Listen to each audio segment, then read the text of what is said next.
എല്ലാവർക്കും നമസ്കാരം. ഞാൻ സക്കീർ ഹുസൈനാണ്. ഇന്ന് നവംബർ 11 ചൊവ്വാഴ്ച. മാർക്കറ്റിനെ സംബന്ധിച്ചിടത്തോളം മാർക്കറ്റിൽ നിന്നൊരു സ്വീറ്റ് റിക്കവറിയാണ് നടത്തിയിരിക്കുന്നത്. ഒരു വി ഷേപ്പ് റിക്കവറിക്ക് ഒരു പ്രത്യേകത എന്ന് പറഞ്ഞാൽ പിന്നീട് താഴത്തേക്ക് വരില്ല എന്നുള്ളതാണ്.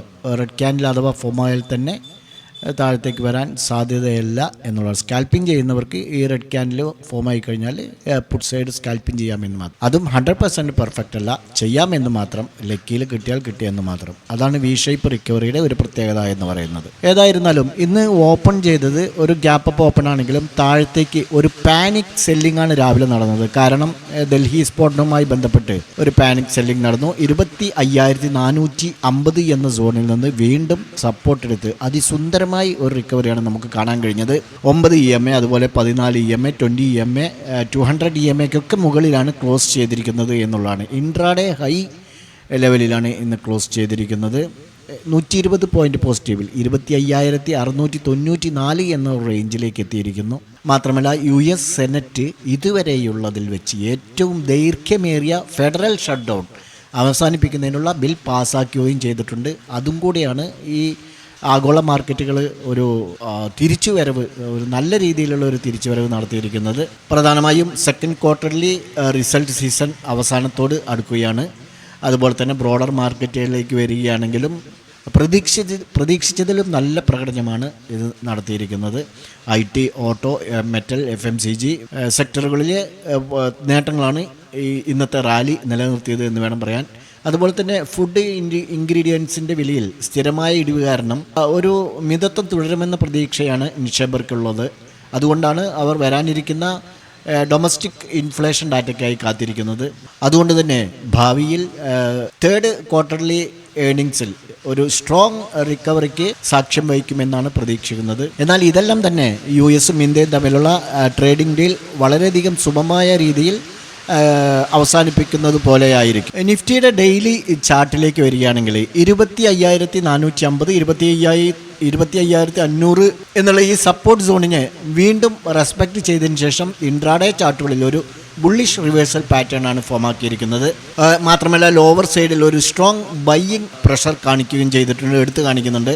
25,700, അതുപോലെ തന്നെ 25,820 മുകളിൽ ക്ലോസ് ചെയ്ത് ഒരു സസ്റ്റെയിൻ ചെയ്യുകയാണെങ്കിൽ 26,000, 26,300 ആ ഒരു വഴി തുറക്കുകയും ചെയ്യും. മാത്രമല്ല ഇത് അപ് ട്രെൻഡ് സ്ഥിരീകരിക്കുകയും ചെയ്യുന്നതാണ്. ഏതായിരുന്നാലും ഇമ്മീഡിയറ്റ് സപ്പോർട്ടായിട്ട് ഇപ്പോൾ 25,500 എന്നുള്ള ഒരു റേഞ്ചിലേക്ക് ഉയർന്നിട്ടുണ്ട് എന്നുള്ളതാണ് ഒരു സമാധാനം. മൊത്തത്തിൽ സെൻറ്റിമെൻറ്റ്സ് പോസിറ്റീവായിട്ടാണ് തുടരുന്നത്.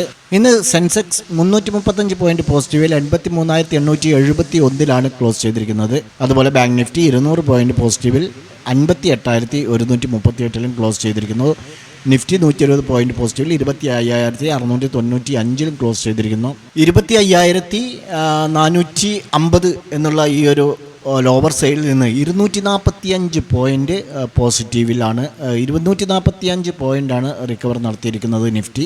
ഇന്റർഗ്ലോബ്, അവിയേറ്റ്, ഭാരതി ഇലക്ട്രോൺ, M&M, Adani ports, HCL technology എന്നിവ മികച്ച മുന്നേറ്റം നടത്തിയപ്പോൾ ബജാജ് ഫിനാൻസും ബജാജ് ഫിൻസറും ONGC, ടാറ്റ മോട്ടോഴ്സ് എന്നിവയാണ്, അതുപോലെ അപ്പോളോ ഹോസ്പിറ്റൽസും ഒക്കെയാണ് ഇന്ന് റെഡിൽ ക്ലോസ് ചെയ്യേണ്ടി വന്ന സ്റ്റോക്കുകൾ.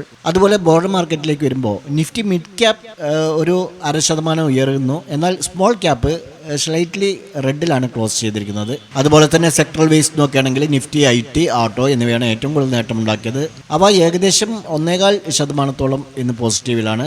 നിഫ്റ്റി PSU ബാങ്ക് ചെറുതായിട്ട് ഇടിയുകയാണ് ചെയ്തിട്ടുള്ളത്. ഇനി നമുക്ക് നമ്മുടെ ഇൻട്രാഡേ ട്രേഡിംഗ് ലെവലിലേക്ക് വരുമ്പോൾ ഇത് ബാങ്ക് നിഫ്റ്റിയുടെ ചാർട്ടാണ്. നമ്മൾ പറഞ്ഞ ലെവലുകൾ രണ്ടും ഇന്ന് തൊട്ടു എന്നുള്ളതേ ഉള്ളൂ. പക്ഷേ നമുക്ക് ഒരു ട്രേഡിംഗ് ഓപ്പർച്യൂണിറ്റി ഇന്ന് ബാങ്ക് നിഫ്റ്റിയിൽ ലഭിച്ചിട്ടില്ല. എന്നാൽ നിഫ്റ്റിയിലേക്ക് വരുമ്പോൾ രണ്ട് ഭാഗത്തും നമുക്കിന്നൊരു ട്രാപ്പ് മോഡാണ് സംഭവിച്ചിരിക്കുന്നത്. അതായത് താഴത്തേക്ക് വരുമ്പോൾ 25,515 താഴെയാണ് നമ്മൾ സെല്ലിംഗ്, അതായത് പുട്ട് സൈഡ് പറഞ്ഞിരുന്നത്. ഇവിടെയാണ് നമുക്ക് ക്രോസ് ആൻഡ് ക്ലോസ് ചെയ്തിരിക്കുന്നത്. ഈ ക്രോസ് ആൻഡ് ക്ലോസ് ചെയ്തിരിക്കുന്ന ആ ഒരു ക്യാൻഡിൽ വെച്ച് നോക്കുമ്പോൾ നമുക്ക് ഇവിടെയാണ് എൻട്രി എടുക്കേണ്ട ഒരു അവസ്ഥ വരുന്നത്. അങ്ങനെയാണെങ്കിൽ 50 പോയിൻറ്റിൻ്റെ ഡൗൺ സൈഡിലേക്കാണ് വന്നിട്ടുള്ളൂ. അതേസമയം അപ്പ് സൈഡിലേക്ക് നോക്കുകയാണെങ്കിൽ നമുക്ക് ഇവിടെയാണ് ക്രോസ് ആൻഡ് ക്ലോസ് ചെയ്തത്.